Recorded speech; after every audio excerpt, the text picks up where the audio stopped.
The holographic contract floated between Commander Roth and the nervous corporate representative.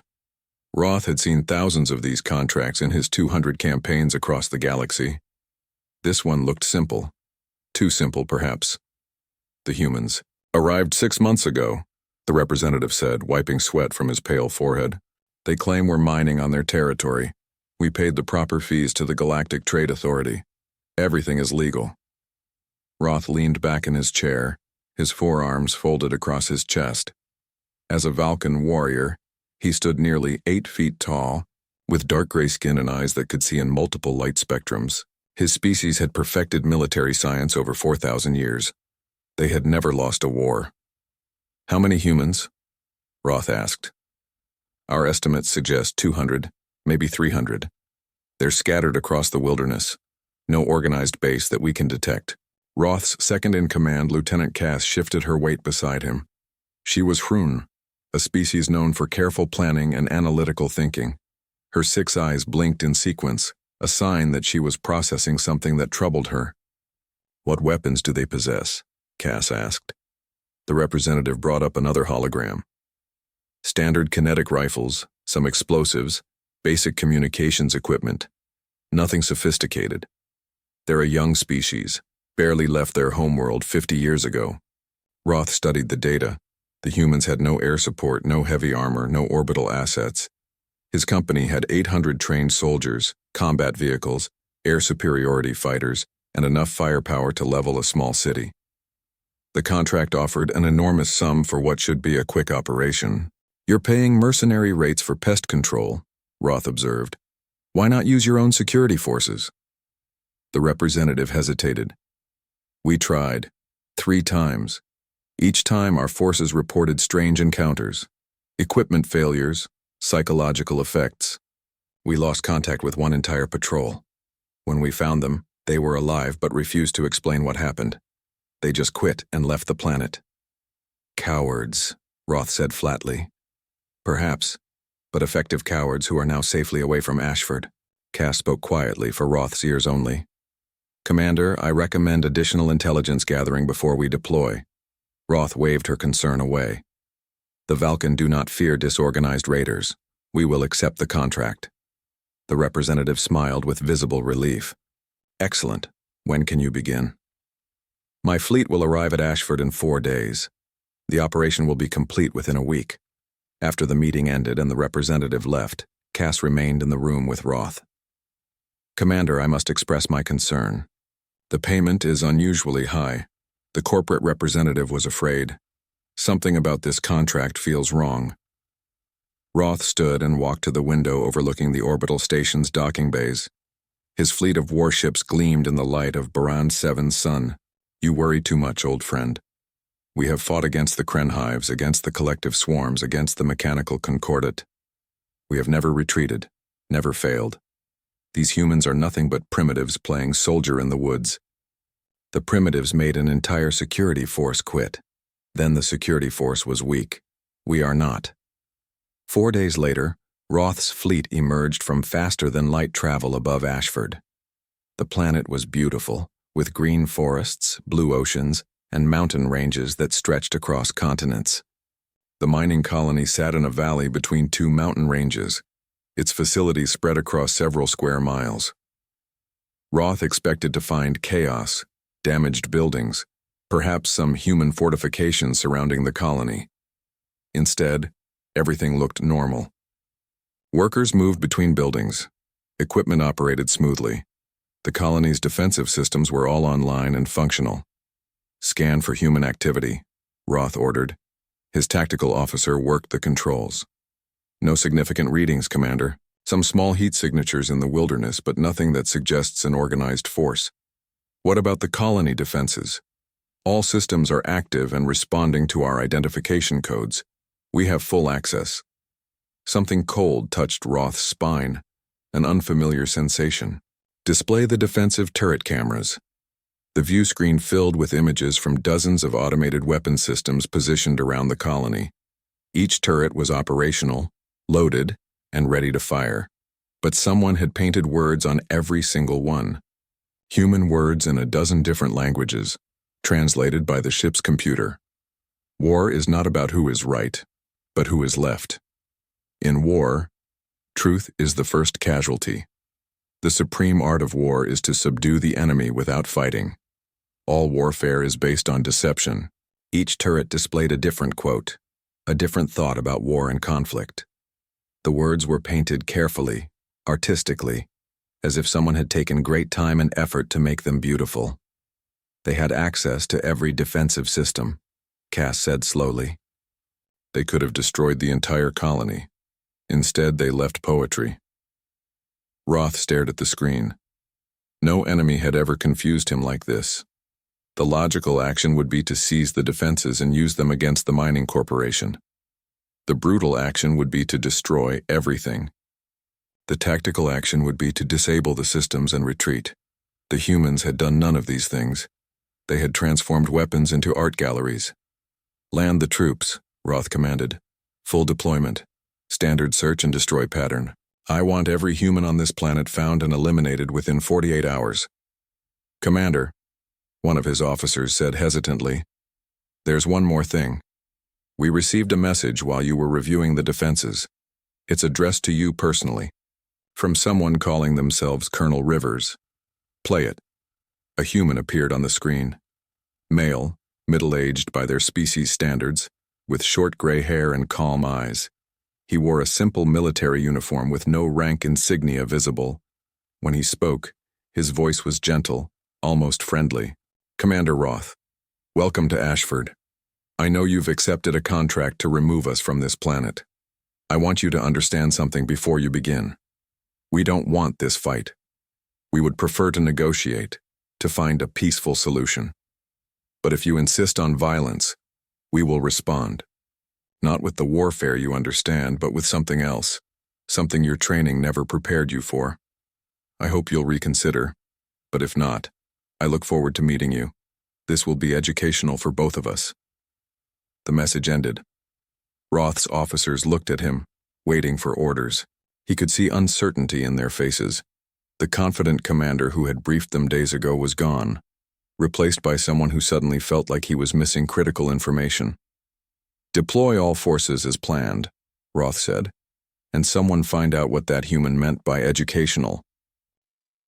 Dawn broke over the forests of Ashford with golden light filtering through ancient trees.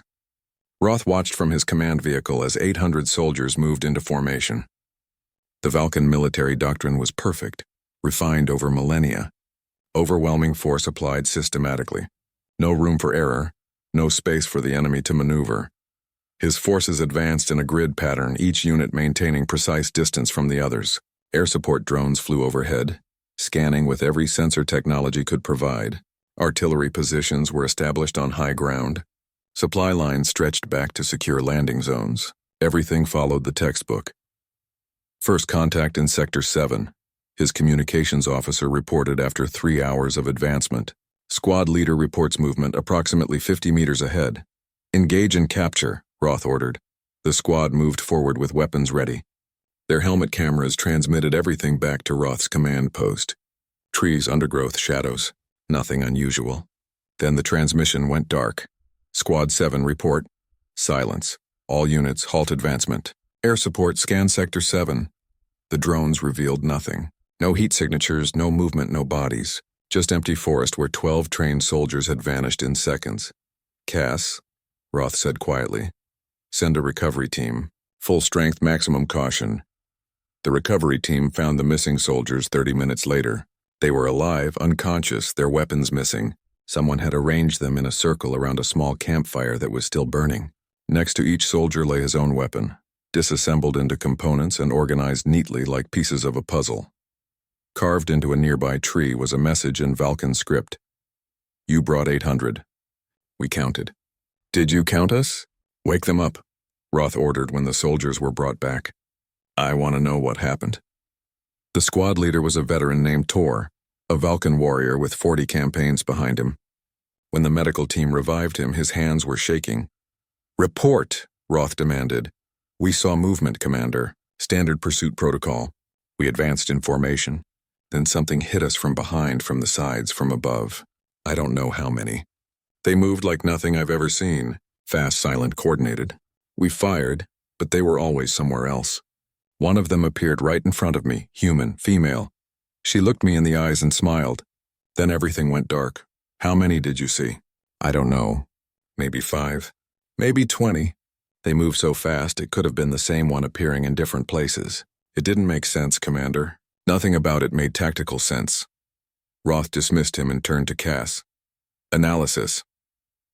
The humans struck from multiple angles simultaneously while remaining undetected by our sensors. They neutralized 12 soldiers without killing anyone. They took time to disassemble weapons and arrange bodies. This suggests either a much larger force than we estimated, or a small force with capabilities we don't understand. No one is that good. Apparently, someone is. Roth ordered the advancement to continue with increased caution. His forces moved slower, watched more carefully, communicated constantly. They found nothing. The forest was empty. The humans had disappeared like ghosts. Then the second attack came during a supply convoy's return trip to the landing zone. 6 transport vehicles, 2 armed escorts, 20 soldiers. The convoy moved down a clear road through open terrain. Perfect visibility, no cover for ambushes. The attack lasted 90 seconds. Later, when Roth reviewed the recordings, he still couldn't fully understand what he was seeing. The humans appeared from nowhere. They moved between the vehicles like water flowing around stones. Weapons fired, but the humans were never where the shots went. They disabled every vehicle, disarmed every soldier, and vanished before reinforcements could arrive. But this time they left something behind. Something that made Roth's blood run cold. On the side of each transport vehicle, someone had painted a mural. Not crude graffiti, but actual art. The paintings depicted the battle that had just occurred, showing the convoy from above, showing the exact positions of every soldier, showing the precise paths the humans had taken through the formation. The paintings had been created before the battle happened. The humans had known exactly how the fight would unfold. They had predicted every movement, every response, every tactical decision, and they had taken the time to paint it like they were creating a gallery exhibition. At the bottom of the largest mural were words in human language. Every battle tells a story. What story are your tactics telling? Roth stood in front of the painted vehicles, trying to understand. This wasn't warfare as he knew it. This was something else. Something that treated combat like performance, like communication, like art. They're playing with us, one of his officers said. No, Cass corrected. They're studying us. Learning how we think, how we move, how we react. They're treating our army like a subject to be understood. Roth's communicator chimed. His perimeter scouts had captured someone. A human scout, caught alone in the hills 3 miles from the main force. Finally, Roth would get answers. They brought the prisoner to his command tent. The human was young, male, with dark skin and calm eyes. He wore simple clothing and carried only a small pack. No weapons, no communication equipment, nothing that suggested military purpose. Your name, Roth demanded. Owen. Your rank. I'm a scout. No rank. We don't really do ranks the way you do. Where is your base? How many soldiers does Colonel Rivers command? Owen smiled. I can answer those questions, Commander. But I don't think they're the right questions. Would you like to know what the right questions are? Roth leaned forward, his massive frame towering over the small human. You are a prisoner. You will answer what I ask. I'm only a prisoner because I let you catch me. I wanted to talk to you, to explain something you need to understand before you get yourself and your soldiers killed. You cannot kill us all. No, Owen agreed, but we can make you kill yourselves. Through confusion, through fear, through the breakdown of your tactical doctrine. You're fighting the wrong war, Commander. You brought overwhelming force to a battle that isn't about force. You brought superior numbers to a conflict that isn't about numbers. You brought 4,000 years of military tradition to a situation where tradition is a weakness. Explain, Cass said, stepping forward.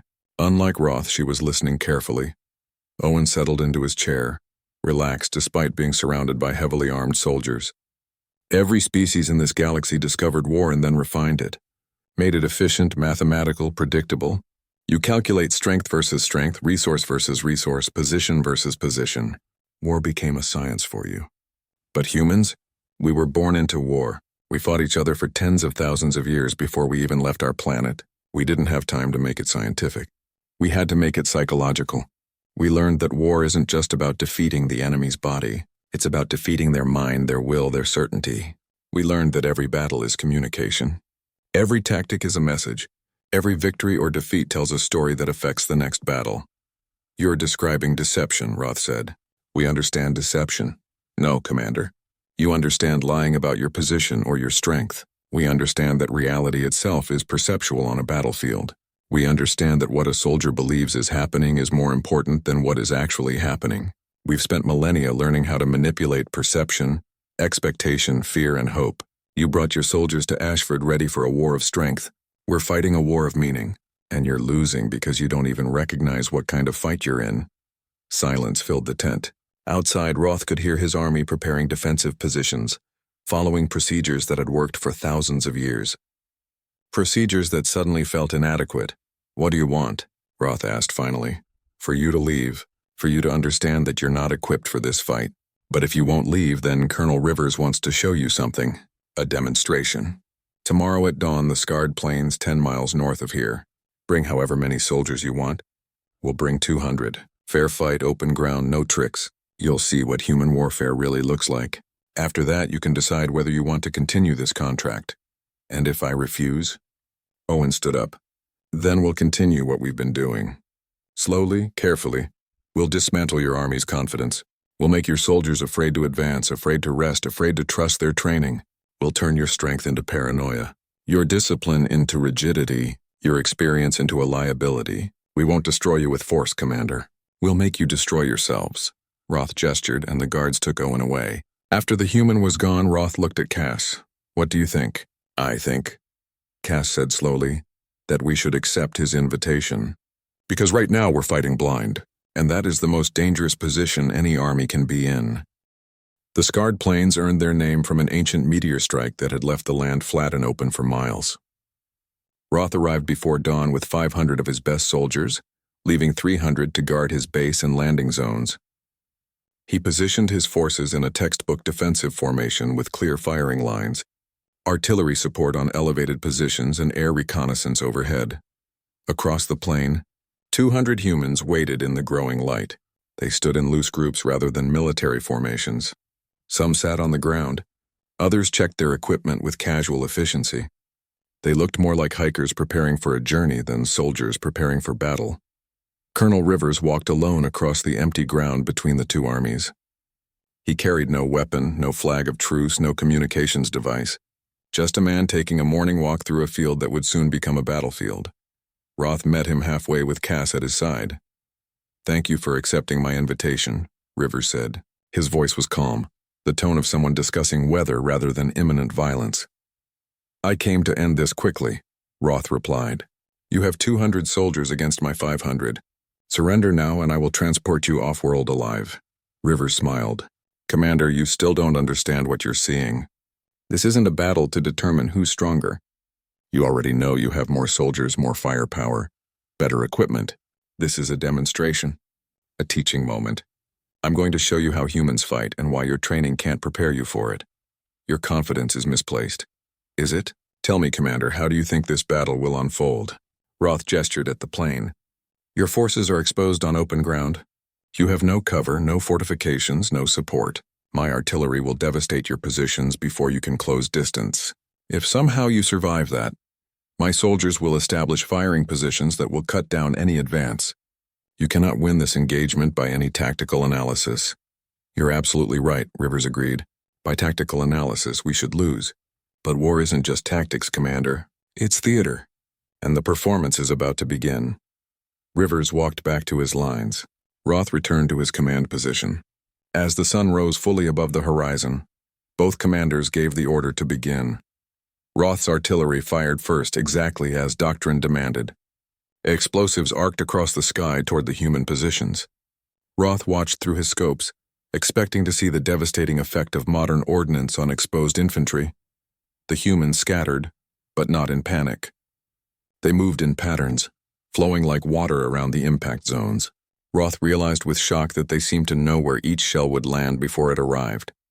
They were reading the artillery trajectories, calculating impact points, and moving with precision that should have been impossible without computer assistance. Not a single human was hit. The artillery barrage carved the earth into craters, But the humans danced between the destruction like they were performing choreography. "Advance," Roth ordered. "Infantry forward, maintain formation." His soldiers moved as they had been trained, a wall of armored warriors advancing with weapons ready. The humans should have retreated or taken defensive positions. Instead, they charged directly at Roth's line. What happened next would haunt Roth's tactical instructors for years.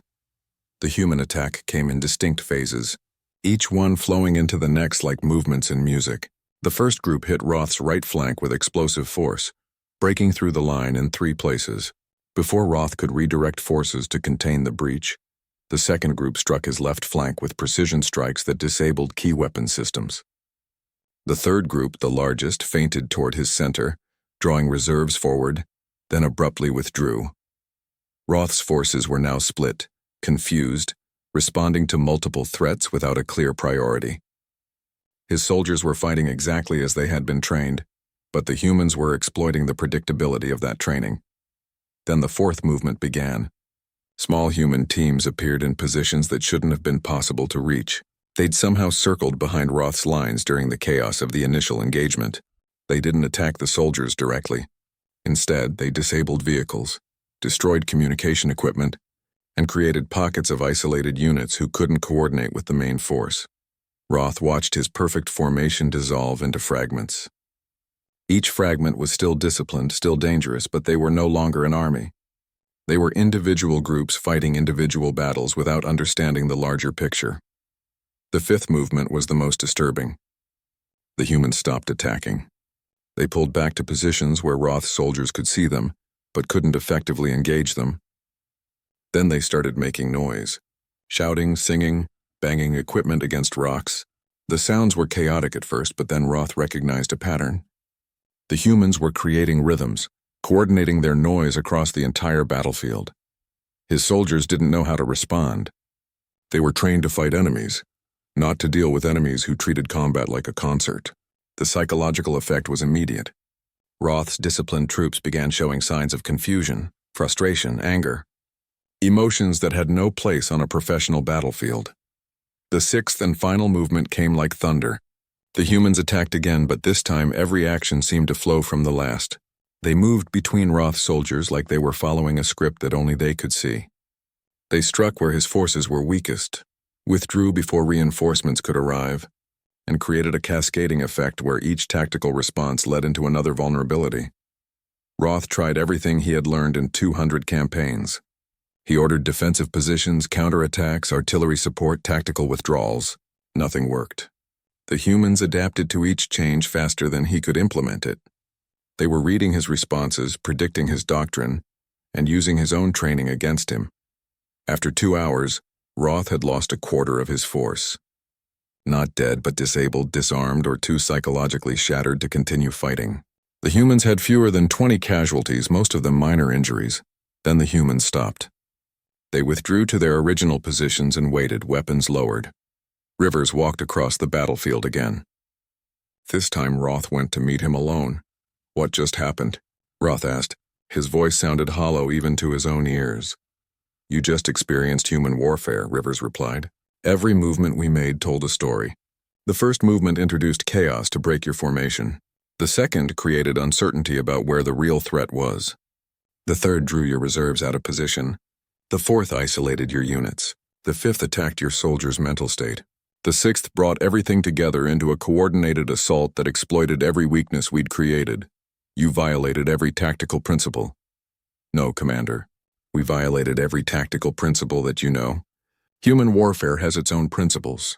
They're just not the ones taught in military academies across the galaxy. We learned them through 10,000 years of fighting each other. Every battle was a laboratory. Every defeat was a lesson. Every victory taught us something new about how minds break under pressure." Roth looked back at his forces. His soldiers sat in groups looking lost. They had fought perfectly according to their training and lost anyway. That was worse than defeat. That was the destruction of certainty. "Why didn't you destroy us?" Roth asked. "You could have killed hundreds." "Because I'm not trying to defeat you, Commander. I'm trying to educate you. You need to understand what you're facing. You need to tell other mercenaries, other militaries, other species what happens when they fight humans. We don't want these conflicts. We'd rather trade, talk, build relationships.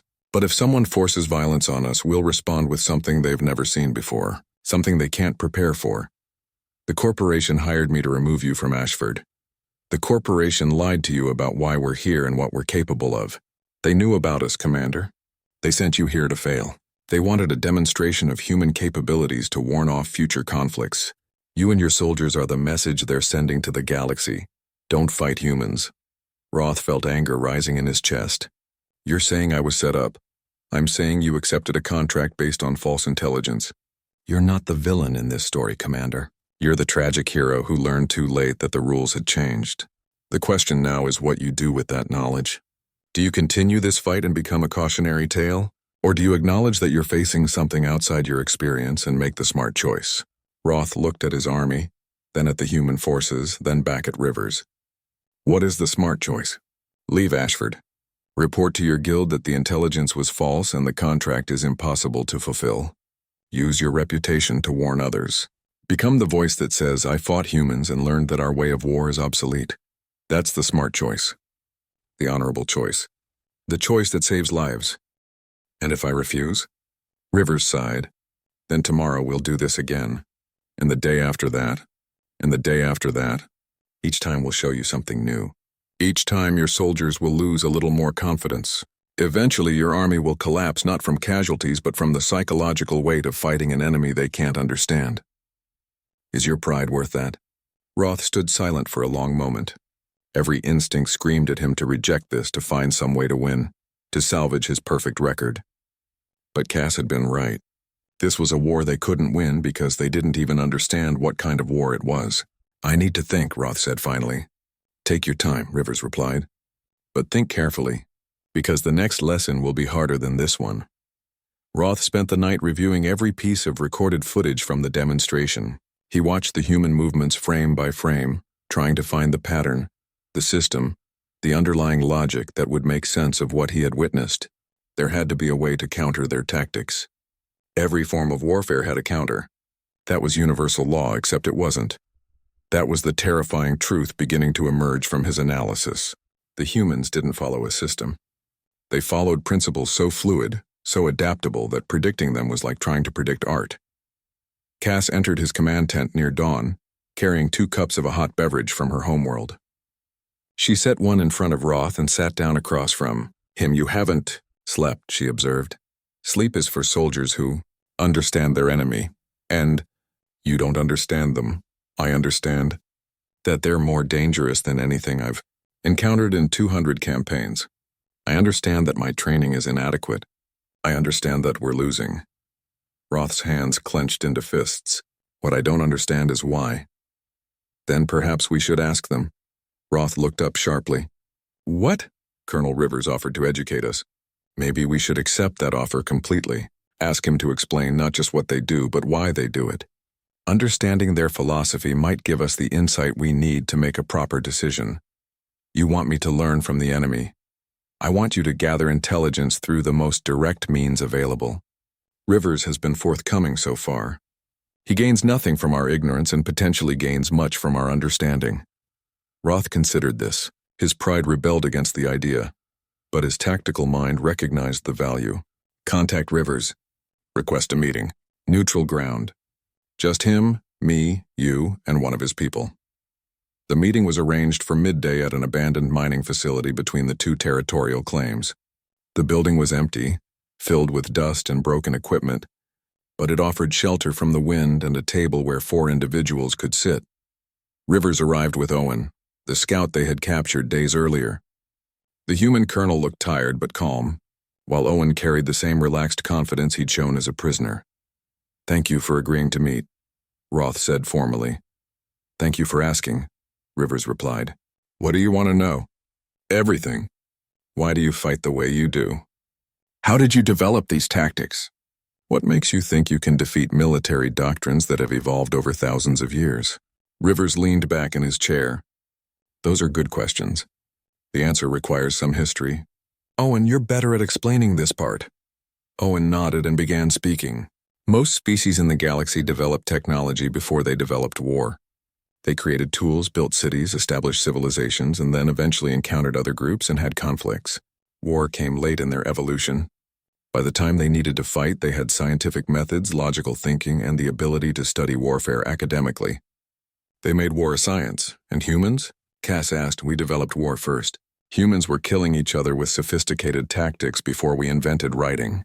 We had strategy before we had science. For us, war wasn't an academic subject. It was survival. Every tribe, every kingdom, every nation had to innovate or die. We spent 10,000 years in a laboratory of violence, testing different approaches to combat. Rivers took over the explanation. Here's what that taught us. War isn't primarily about strength or numbers or equipment. Those things matter, but they're not fundamental. War is about psychology. It's about making the enemy believe they've lost before they actually lose. It's about creating effects in the mind that change behavior on the battlefield. That's just morale, Roth said. We understand morale. No, Rivers countered gently. Morale is one small piece. I'm talking about something deeper. The human approach recognizes that reality itself becomes subjective in combat. What a soldier believes is happening becomes more important than what is actually happening. If a soldier thinks they're surrounded, they'll act surrounded even if they're not. If an army thinks they're losing, they'll make decisions consistent with losing. The physical reality matters less than the perceived reality. Owen continued. We learned this through necessity. Ancient human commander named Sun Tzu wrote about it 2,000 years before we left Earth. He said all warfare is based on deception. Not just lying about your numbers or position, but fundamentally manipulating what the enemy perceives and believes, making them defeat themselves through their own reactions. Another human military thinker named Clausewitz described war as an extension of politics by other means, Rivers added. He understood that war is communication. Every battle sends messages. Every tactic conveys meaning. When we paint murals on your vehicles or leave your soldiers alive, we're not being merciful. We're sending a message that creates specific effects in your army's psychology. Roth absorbed this, his mind working through the implications. So the demonstration yesterday wasn't about defeating my forces. It was about demonstrating that you could defeat my forces whenever you chose. You were communicating your superiority. Partially, Rivers agreed, but also showing you the nature of human warfare. Each movement of the battle told a story. Chaos to break your certainty. Multiple threats to create confusion. Noise to attack your discipline. Coordinated assault to prove we could predict your responses. We weren't just winning. We were teaching. Teaching what? That your way of war is obsolete when facing humans. Your training assumes enemies will behave rationally according to military science. But humans are artists, not scientists. We improvise, adapt, create new solutions in real time. We treat each battle as unique. We exploit the predictability of doctrine by being fundamentally unpredictable. Cass spoke up. This makes humans sound invincible. But you must have weaknesses. Every system has vulnerabilities. Owen smiled. You're right. Human warfare does have weaknesses. The biggest one is that it requires incredible skill, training, and cultural understanding. You can't just teach these tactics in a military academy. They have to be learned through practice, through failure, through cultural immersion. Every human soldier grows up in a culture that has been thinking about war for 10,000 years. They absorb tactical concepts from history classes, from literature, from stories told around dinner tables. It's embedded in how we think. The other weakness, Rivers added, is that human tactics work best against conventional forces. If you're facing an enemy who also thinks psychologically, who also treats war as art, the advantage diminishes. Fortunately for us, no other species has developed this approach. You all made war a science while it was still an art for us. Roth stood and walked to the window, looking out at the landscape of Ashford. His army was out there somewhere, professional soldiers doing their duty, good soldiers who deserved better than to be sacrificed in a fight they couldn't win. The corporation that hired me, Roth said without turning around. You said they knew about human capabilities, that they sent me here to fail. Yes, Rivers confirmed. We've dealt with the Barand Mining Corporation before. 3 times they've tried to remove us through force. 3 times they've failed. This time they hired you specifically because of your reputation. They wanted a famous mercenary to be defeated publicly. To send a message to other mercenaries and other corporations, stay away from human territory. You have proof of this? Owen pulled out a small data device. Complete communications logs between corporate leadership and their intelligence division. They knew we were here legally. They knew about our defensive capabilities. They deliberately withheld this information from you. If you want, I can transfer this to your systems. Roth took the device. The evidence would be useful when he contested the contract. Why give this to me? Because you're not our enemy, Commander, Rivers said quietly. You're just a soldier doing your job based on false information. We don't want to destroy you. We want you to understand what happened here so you can make informed decisions about your future. Maybe you'll warn other mercenaries. Maybe you'll refuse contracts against humans. Maybe you'll just remember this conversation and think twice before accepting any contract that seems too good to be true. You want me to be your messenger. We want you to survive with your dignity intact. You came here as a professional soldier with an impressive record. You don't have to leave as a failure. You can leave as someone who encountered a new form of warfare, gathered intelligence about it, and made the tactically sound decision not to waste lives on an unwinnable fight. Silence filled the room. Outside, clouds were gathering for an afternoon storm. Roth watched them roll across the sky, remembering every battle he'd fought, every victory he'd achieved, every soldier he'd lost over 2 centuries of warfare. If I leave, Roth said slowly, what happens to Ashford? We continue mining in our legally designated territory. The corporation continues mining in theirs. Eventually, they'll realize that hiring mercenaries costs more than just negotiating with us. The situation will stabilize, and if I stay, if I refuse to quit, Rivers met his eyes. Then we'll continue what we've been doing. But it will escalate. Each encounter will be harder on your soldiers' psychology. We'll make your army afraid, not afraid of death, but afraid of uncertainty. Afraid of failing at the one thing they've trained their whole lives to do. We'll dismantle their professional identity, and eventually you'll lose soldiers not to casualties but to resignation. They'll quit rather than continue fighting a war they don't understand. Is your pride worth that? Roth turned back to face the 3 of them. Cass sat quietly, her 6 eyes watching him with concern. Owen looked respectful, understanding the weight of the decision. Rivers simply waited, patient as stone. I need to return to my command, Roth said finally. I need to think about this. Take all the time you need, Rivers replied. But Commander, think about this. What is the point of continuing a fight you can't win? What does it prove? What does it accomplish? Sometimes the greatest victory is recognizing when to walk away. Roth sat alone in his command tent, staring at the holographic display showing his deployment map. 800 soldiers represented by blue icons scattered across the terrain. 200 human soldiers represented by red icons in the wilderness. The display made it look simple, mathematical, obvious. Blue outnumbered red. Blue should win, but the display didn't show psychology. It didn't show doubt. It didn't show the slow erosion of confidence that turned professional soldiers into frightened people waiting for the next incomprehensible attack. Cass entered without knocking. She had known Roth for 15 years, fought beside him in 30 campaigns, saved his life twice. She could read his moods better than anyone. You've made your decision, she said. It wasn't a question.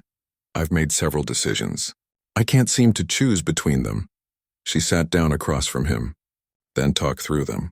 Use me as a sounding board. Roth gestured at the display. Option 1, continue the contract. Commit everything.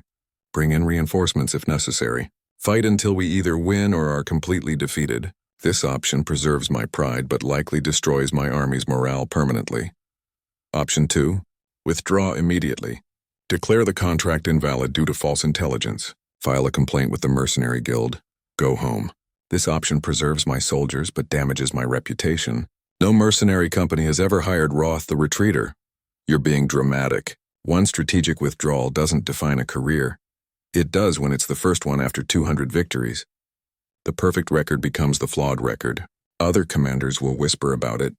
Clients will question my resolve. Cass tilted her head.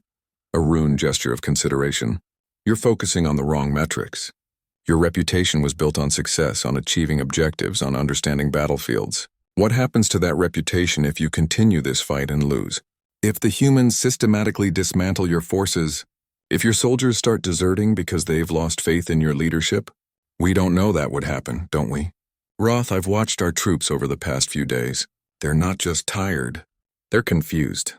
They signed up to be professional soldiers to use their training, to fight enemies they understood. Instead, they're fighting ghosts who paint murals and give philosophy lessons. Half of them think the humans are using some kind of advanced technology we can't detect.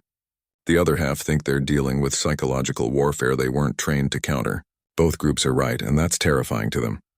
Roth pulled up a personnel report. 3 soldiers requested transfers this morning. 2 more reported stress symptoms requiring medical evaluation. This is after less than a week of minimal actual combat. And it will get worse. Rivers told you exactly what would happen. They'll attack your army's psychology until it collapses. He wasn't bluffing. He was giving you intelligence about their strategy. So I should just surrender? Accept defeat without fighting? You should recognize that you're in a fight you don't know how to win. That's not weakness. That's tactical awareness. Roth stood and paced the length of the tent. His forearms gestured as he spoke, a sign of agitation. For 4,000 years, the Vulcan have perfected military science. We've studied every battle, analyzed every strategy, refined every doctrine. We're supposed to be the best. You are the best at conventional warfare. But the humans aren't conventional. They evolved differently. They developed war as culture, not science. You can't defeat culture with doctrine. There has to be a counter, some way to negate their advantage. Cass was quiet for a moment, then spoke carefully. There might be, but it would take time. Years, maybe decades. You'd have to study human history, human psychology, human culture. You'd have to learn to think like they think, to see warfare as art instead of science. You'd have to essentially become a human military philosopher. Are you prepared to dedicate the rest of your life to that? No. Then you have your answer.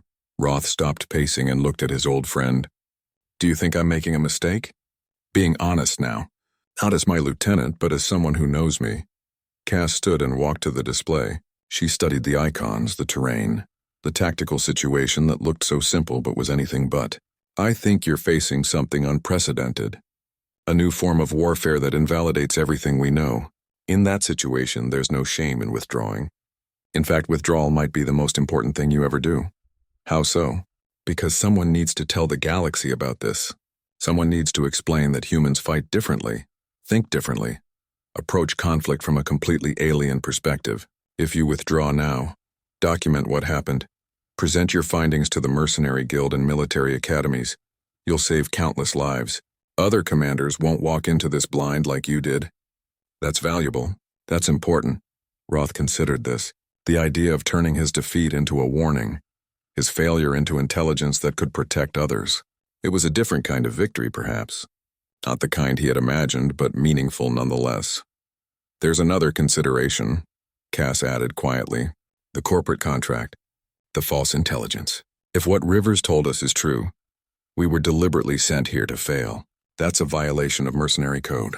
The guild will investigate. You'll likely be compensated for the fraud. Your reputation might actually benefit from exposing the corporation's manipulation. You believe Rivers was telling the truth about that? Owen gave you evidence. Data logs, communications records. We've verified the authenticity. The Barand Mining Corporation absolutely knew about human capabilities and withheld that information. They wanted you to be defeated publicly to scare off other mercenaries. You're not the villain in this story, Roth. You're the victim of corporate manipulation. Roth pulled up the evidence files Owen had provided, page after page of internal communications discussing human defensive capabilities, past failed attempts to remove them, deliberate decisions to hire Roth specifically because his public defeat would send the strongest message to the mercenary community. The anger he'd been suppressing finally surfaced. They used me. Used my reputation, my soldiers, my record. We were never supposed to win. We were theater for their corporate strategy. Yes. And now you get to decide how that theater ends. Do you give them the dramatic defeat they wanted? Or do you expose their manipulation and walk away with integrity intact? Roth closed the files and looked at Cass. If I withdraw, will you stand with me? Your reputation will suffer too. My reputation is built on making intelligent tactical decisions. Withdrawing from an unwinnable fight based on false intelligence is intelligent. I'll stand with you. The soldiers, they'll think I'm weak. They'll think you're smart enough to recognize when you're being used. Most of them already know something isn't right about this contract. They're professionals. They'll understand. Roth walked to the tent entrance and looked out at his camp. Soldiers were going through maintenance routines, checking equipment, preparing for whatever came next. Good people, brave people, people who trusted him to lead them well. Call a command meeting, Roth said finally. All senior officers. I want to explain my decision before I announce it to the troops. The meeting happened within the hour. 15 officers gathered in the command tent, representing every unit in Roth's mercenary company. They stood at attention, waiting for their commander to speak. Roth didn't waste time on preamble. I'm terminating our contract with the Barand Mining Corporation effective immediately. We will withdraw from Ashford within 48 hours. I am filing a formal complaint with the Mercenary Guild citing fraudulent intelligence and deliberate manipulation. Silence. Then one of his captains, a veteran named Hosk, spoke up. Commander, are we retreating? We are withdrawing from a contract based on false information. The corporation knew the humans possessed advanced tactical capabilities and deliberately withheld that information. They used us as a demonstration of human military effectiveness to discourage future mercenary contracts. I will not allow my soldiers to be pawns in a corporate strategy. Another officer, a young lieutenant named Prill, asked, What about our record?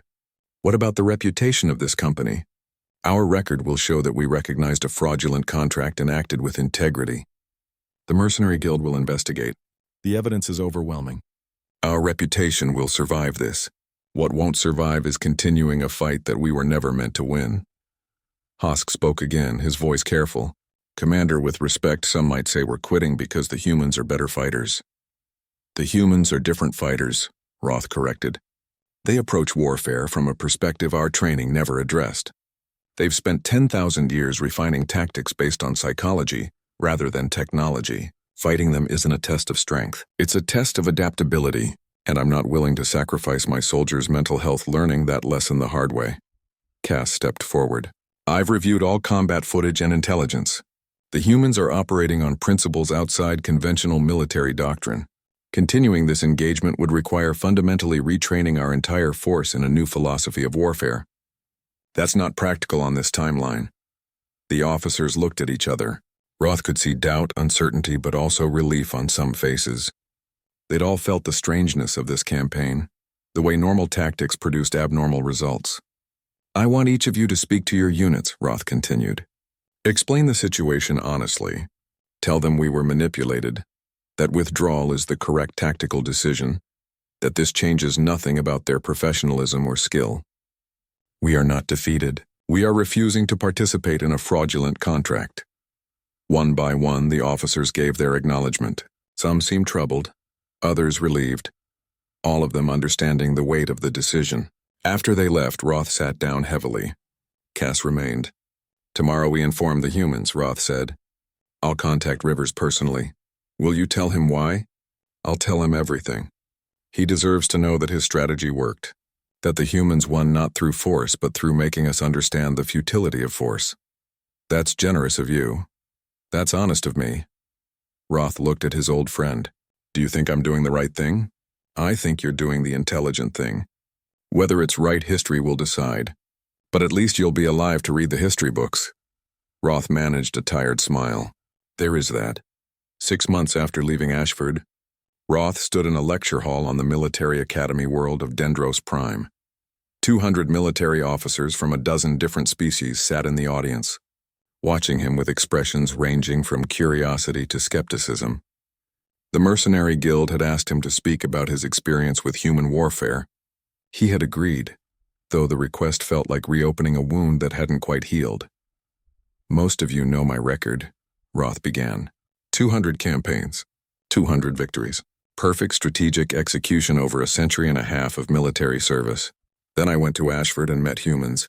Today I'm going to tell you why that perfect record ended, and why you should be grateful it did. He pulled up a holographic display showing the Ashford terrain. The contract seemed simple. A mining corporation hired me to remove human raiders from their territory. Intelligence suggested a small, disorganized force with primitive equipment. Standard operation. I deployed 800 professional soldiers against an estimated 200 humans. By every tactical metric, I should have won easily. Roth changed the display to show footage from the first ambush. Instead, this happened. 12 of my soldiers, veterans with decades of experience, neutralized in seconds by an enemy they never clearly saw. The humans took our weapons, disassembled them, arranged them like art, and disappeared. That was my first lesson. Humans don't fight to kill. They fight to communicate, the audience stirred. One officer raised a hand. Commander Roth, are you suggesting the humans use some form of advanced stealth technology? No, they used advanced tactical thinking. There's a difference. Roth pulled up more footage. Watch this engagement. Supply convoy, open terrain, perfect visibility. 20 soldiers armed and alert. The humans defeated them in 90 seconds using nothing but superior movement and predictive tactics. Then they painted murals on our vehicles showing exactly how the battle had unfolded. They'd planned every move before we made it. Another officer spoke up. That's impossible. You can't predict enemy movements with that precision. You can if you understand their doctrine perfectly. If you know exactly how they've been trained to respond. Humans have spent 10,000 years fighting each other. They've seen every tactical approach, every strategic philosophy, every possible variation of conventional warfare. When they encounter a new enemy, they analyze how that enemy thinks, how they've been trained, what their cultural assumptions are about combat. Then they exploit those assumptions.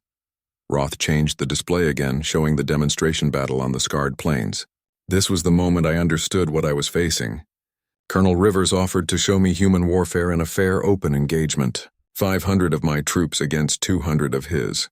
I accepted, confident that superior numbers would prevail. Watch what happens. The footage played. Roth narrated as the audience watched in growing discomfort. See how they move in phases like movements in music. Each phase creates a specific psychological effect. Chaos to break certainty. Multiple threats to create confusion. Coordinated noise to attack discipline. Every action serves a purpose beyond the physical. They're not just fighting my soldiers. They're fighting my soldiers' understanding of what combat should be. The lecture continued for 2 hours. Roth showed footage, shared intelligence, and explained the human philosophy of warfare as he had come to understand it. He talked about Sun Tzu, about Clausewitz, about the human concept of war as communication rather than calculation. When he finished, the questions came rapidly. Officers wanted to know about counters, about weaknesses, about ways to defeat human tactics. Roth answered honestly, there were no easy counters.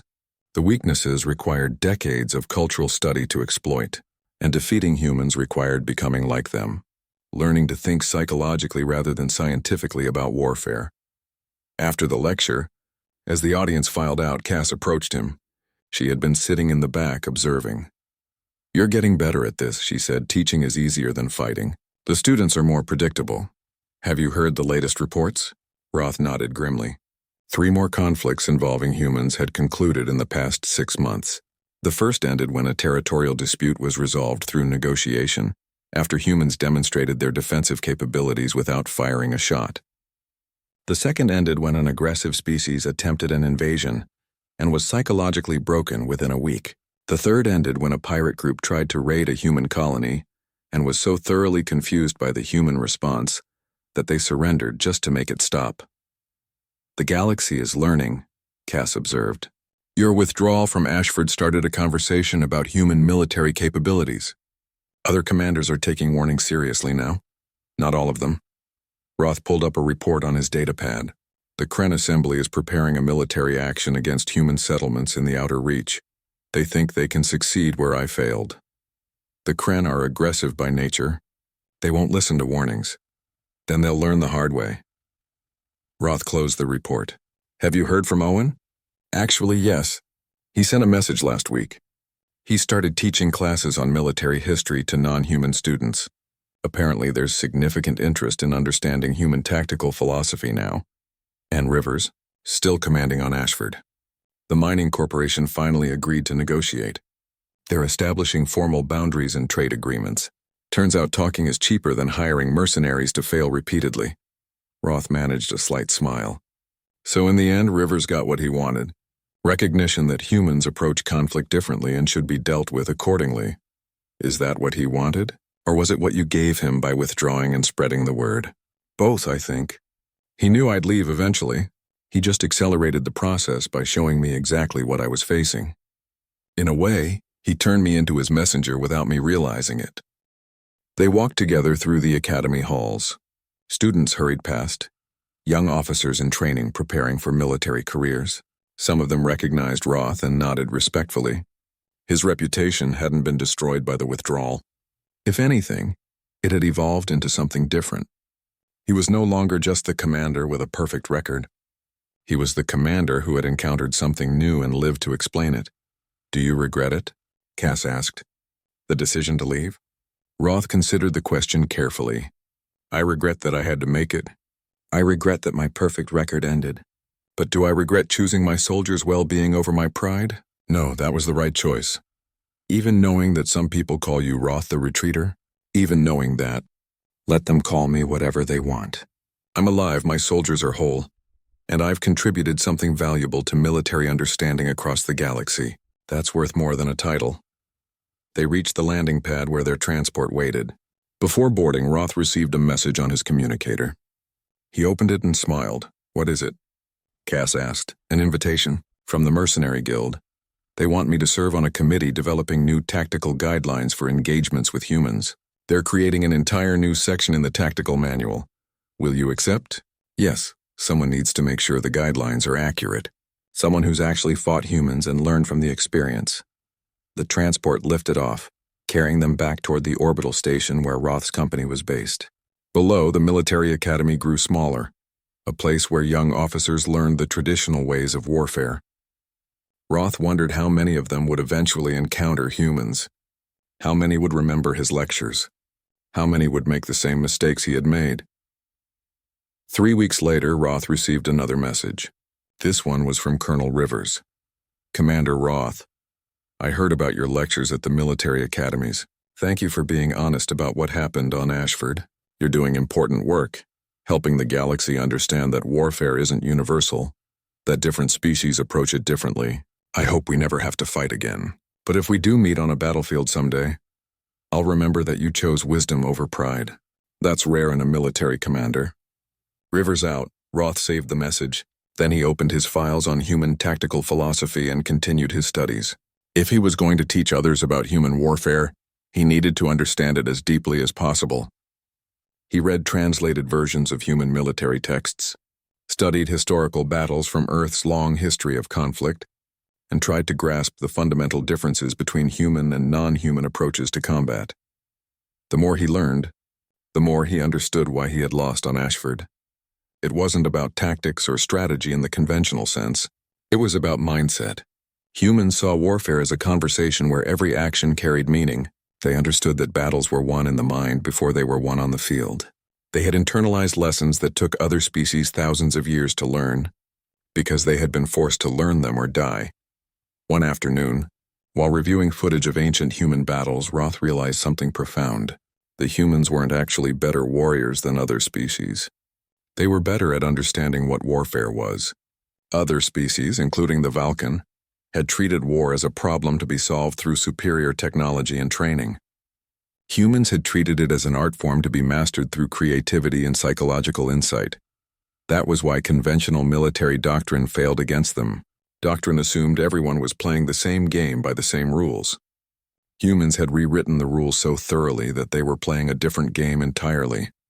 Cass found him late that night, still reviewing historical data. "You're becoming obsessed," she observed. "I'm becoming educated." "There's a difference, is there? You spend every free moment studying human warfare. You've read more about human military history than most humans probably have.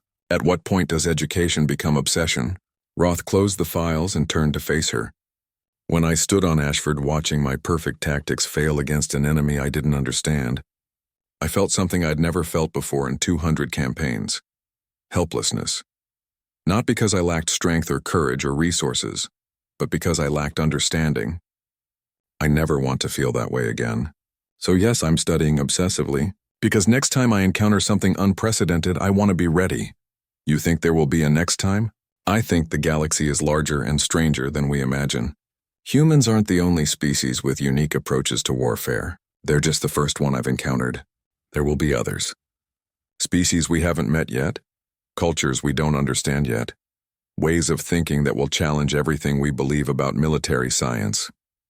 Cass sat down beside him. You've changed, Roth. 6 months ago you believed military doctrine was universal. Now you sound like a philosopher. I sound like someone who learned an expensive lesson and doesn't want to repeat it. He pulled up one more file, a quote from a human military philosopher named Sun Tzu. Listen to this. If you know the enemy and know yourself, you need not fear the result of 100 battles. If you know yourself but not the enemy, for every victory gained you will also suffer a defeat. If you know neither the enemy nor yourself, you will succumb in every battle. Simple wisdom, profound wisdom. I knew myself on Ashford. I knew my strengths, my training, my capabilities. But I didn't know the enemy. I assumed they would fight like everyone else. That assumption nearly destroyed my entire company. Now I'm making sure I know the enemy. All possible enemies. Every different approach to warfare I can study. That's impossible. You can't know every potential enemy. No. But I can know enough to recognize when I'm facing something outside my experience. I can know enough to ask the right questions before committing forces. I can know enough to avoid the trap of assumption. The years that followed proved Roth's point. More species encountered humans in various conflicts. Some learned quickly and adapted. Others, like the Kren Assembly, refused to believe the warnings and paid heavily for their pride.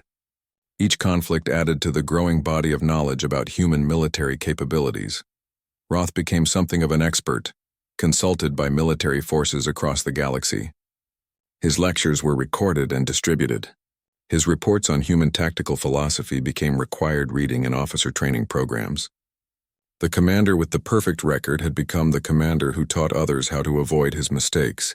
And through it all, Roth continued his studies. Not just of humans, but of every species' approach to warfare. He learned about the swarm tactics of the Kresh, the economic warfare of the Pluton Leagues, the ritual combat of the honor clans. Each species had their own philosophy, their own cultural approach to conflict. The galaxy, he learned, was not a single battlefield with universal rules. It was thousands of battlefields, each with different rules, different assumptions, different fundamental truths. The species that survived were the ones that recognized this. The species that failed were the ones that assumed their way was the only way. 10 years after Ashford, Roth received a final message from Colonel Rivers. The human was older now, retired from active duty, but still sharp and thoughtful. Commander Roth, I'm writing a book about the Ashford campaign, about what happened when different philosophies of warfare collided. I'd like to include your perspective, if you're willing. I think our story has value, not as a tale of victory or defeat, but as a lesson in understanding. Let me know if you're interested. Rivers, Roth wrote back immediately. Colonel Rivers, I accept. Let's tell the story properly. Let's make sure the galaxy understands what we both learned, that warfare isn't universal. That strength comes from understanding, not just firepower.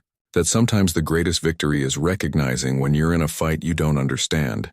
I look forward to working with you. Roth. The book was published 2 years later, a joint effort by the two commanders who had faced each other on Ashford. It became required reading in military academies across dozens of worlds, not because it taught tactics or strategy, but because it taught something more fundamental. Humility in the face of the unknown, respect for different approaches, and the courage to admit when your assumptions are wrong.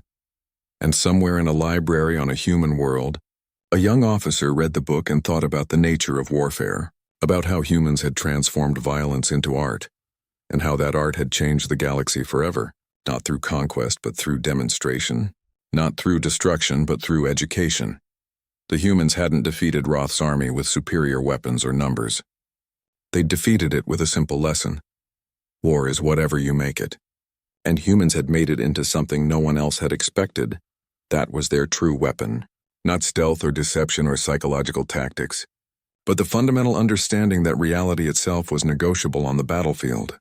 That perception mattered more than fact. That the story you told through combat could be more powerful than the combat itself. And Roth, the commander who had once thought warfare was a science, had learned to see it as humans did. As art, as communication, as philosophy made manifest through coordinated violence.